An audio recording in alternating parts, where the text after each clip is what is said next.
Alright, I'm recording this in July of 2022 during the ongoing Great Resignation slash 21st Century Labor Movement slash General Strike.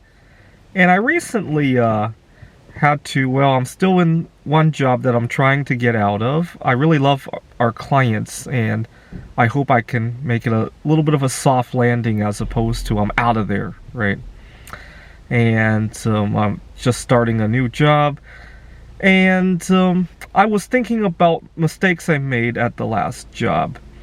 Now, what had happened was I had a coworker who had inappropriate feelings for me, and obviously I did not reciprocate. Now, she's about half my age, actually. I look very young for my age. I think that's the problem. And she did not take rejection very well, and I think she sabotaged my work. Let's make a long story short. That's the flavor of what happened. Now, it made me reflect on the current situation with the Great Resignation, now that I'm part of it, the movement. When I was negotiating the contract where I work now, my boss made how much I wanted to be paid and the scheduling the center of the whole thing, when in reality, in my mind, the center of the whole thing is the working conditions there.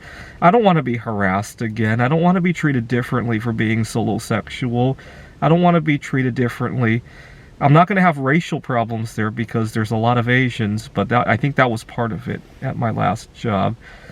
But being solosexual and people who have inappropriate feelings for me was the main barrier at my last place.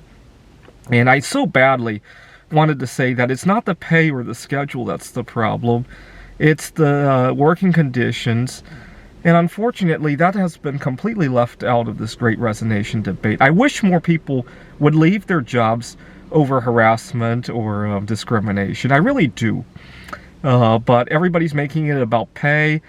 Burger King puts up big signs saying they're hiring for $18, $20 an hour. It should be a big sign saying a harassment-free workplace. I wish I would see that. I don't think I'll see that in my lifetime, not in the United States at least.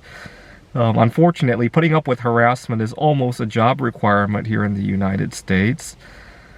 So I go to my second day on the job, and there's this mid-age woman, I would say 35, 40 years old, and she says hello to me, and instantly I feel like I gotta be very cautious, and I find I'm being extremely defensive at this new job because of the experience I had at the last place.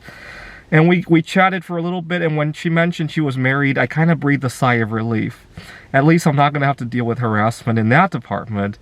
But, and I think my manager is a lot more accepting of solosexuals.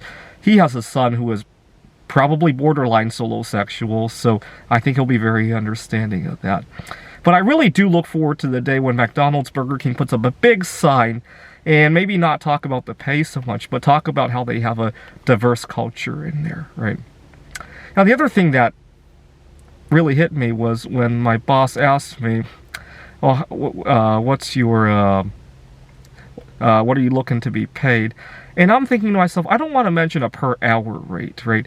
If I end up having to go there for a half-hour session or a 1 hour session, like twice a week or twice a day, right? That's a very different story than if you give me an 8-hour shift like 3 times a day, right? It really should be a per shift pay, not a per hour pay, right? It's kind of weird.